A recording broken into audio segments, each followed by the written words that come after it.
Chapter 46లో మనోడు ఆ dungeons clear చేసి ఫుల్ అలసిపోయి ఇంటికి వచ్చేసి వాడుకుంటాడు అనమాట. వాళ్ళ చెల్లి కాల్ చేస్తుంది. ఇంకా చెల్లి కాల్ చేస్తే మనోడు ఆ అంతర్మతలోనే హలో అంటాడు.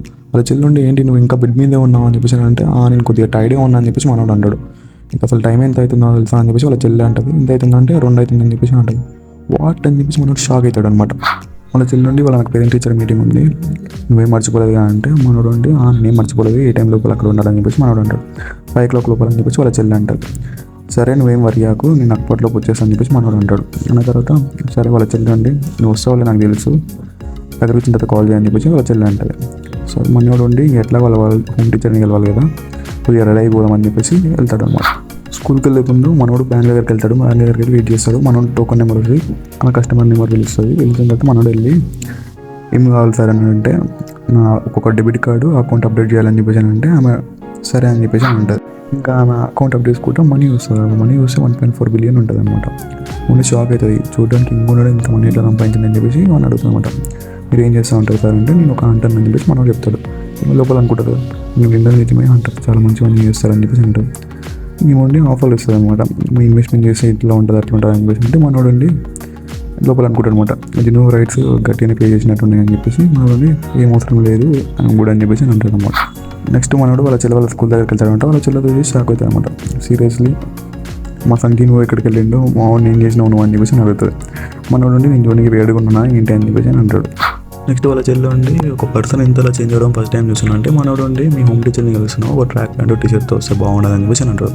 ఆ కన్వర్సేషన్ అయిపోయిన తర్వాత నడుచుకుంటూ వెళ్తూ ఉంటారు. కారిడార్లో అందరూ చూసి షాక్ అవుతారు అంటారు అనమాట. అందరూ అమ్మాయిలందరూ కొత్త టీచరా, దినా పక్కన దేవరు వాళ్ళ బ్రదరా అది అని చెప్పేసి షాక్ అవుతారు అనమాట. వాళ్ళ చెల్లి ఉండి సరే నీకు గర్ల్ ఫ్రెండ్ లేదు కదా, లాస్ట్ నైట్ అంత లేట్గా ఏం చేస్తున్నావు బయట, నువ్వు ఒక గర్ల్ ఫ్రెండ్ సెట్ చేయను ఒక హై స్కూల్ పిల్లని అని చెప్పేసి అంటే మనోడు చాలే అని చెప్పేసి గట్టిగా చంపనికి వెళ్ళి వదిలేస్తాడు అనమాట. నెక్స్ట్ ఇంకా వాళ్ళ హోమ్ టీచర్ రూమ్ దగ్గరికి రీచ్ అవుతారు అనమాట. రీచ్ అయిపోయిన తర్వాత మనోడు ఇంకా డోర్ తెరుస్తాడు. డోర్ తెరవగానే నువ్వు నిజంగానే తినే వాళ్ళ బ్రదర్ అని చెప్పేసి ఆయన అడుగుతాను అనమాట. మనోడు విజిట్ చేస్తాడు. విజిట్ చేసిన తర్వాత నాకు అసలు తెలియదు అసలు దీనికి ఇంత మంచి బ్రదర్ ఉన్నాడు అని చెప్పేసి ఆయన అంటుంది అనమాట. ఆ తర్వాత మనోడు లోపల అనుకుంటాడు నేను గ్రాడ్యుయేట్ అయిన తర్వాత ఫస్ట్ టైం చూస్తున్నా ఈమెని, అసలు ఇంతవరకు చూడలేదని చెప్పేసి మన లోపల అనుకుంటాడు.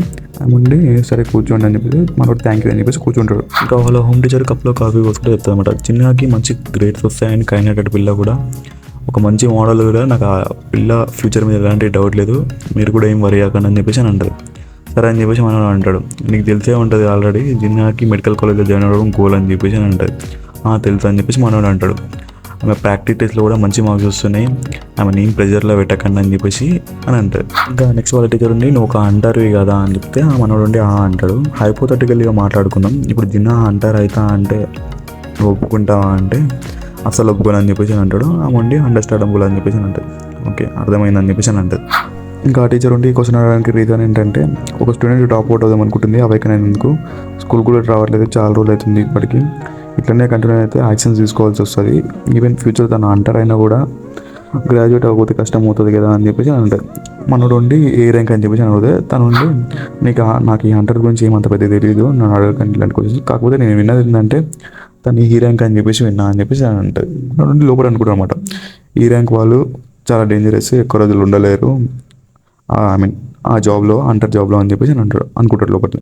ఇంకా టీచర్ ఉండి ప్రాబ్లం కాదనుకుంటే నాకు ఒక ఫేవర్ చేస్తావా, తను జిన్నా ఫ్రెండే అనమాట, తనని కన్విన్స్ చేయగలుగుతా, అట్లీస్ట్ స్కూల్ అన్న కంప్లీట్ చేయమని చెప్పేసి అని అంటుంది. అన్న తర్వాత ఇంకా మనోడు షాక్ అవుతాడు, జిన్నా ఫ్రెండా అని చెప్పేసి అంటుంది. నేమ్ ఏంటని అడిగితే హన్సంగి అని అంటాడు. హన్సంగి అని చెప్పిస్తే మనకి స్ట్రైక్ అవుతుంది అనమాట, ఎక్కడో విన్నట్టు. మళ్ళీ అడుగుతాడు ఆ నేమ్. మనోడు మళ్ళీ ఒకసారి ఆ పేరు అనేసి ఇంకా బయటకు పోయి నిల్చుంటాడు అనమాట ఒక ప్లేస్లో. ఇంకా తను బయటకు వస్తుంది. తను బయటకు వచ్చిన తర్వాత ప్రపంచం చాలా చిన్నది కదా, నేను అప్పుడే అనుకున్నా ఇది నువ్వే ఏంటో అని చెప్పేసి మనోడు అంటాడు. అన్న తర్వాత ఆమె ఉండి ఏ మిస్టర్ నువ్వేం చేస్తున్నావు ఐడా అని చెప్పేసి అని అంటాడు. ఇంతటితో చాప్టర్ 46 కంప్లీట్ అయిపోయింది అనమాట. చాప్టర్ 46 నుంచి ఎందుకు స్టార్ట్ చేస్తున్నా అంటే మీరు ఇంతవరకు సీజన్ ఎపిసోడ్స్ అన్నీ చూసే ఉంటారు కదా, మీకు ఒక ఐడియా ఉంటుంది ఏం జరిగింది లాస్ట్ ఎపిసోడ్లో అని చెప్పేసి. సో అందుకే చాప్టర్ 46 నుంచి స్టార్ట్ చేస్తున్నా. ఒకవేళ వీడియో కనుక నచ్చితే లైక్ అండ్ సబ్స్క్రైబ్ చేసుకోండి. Tata bye bye.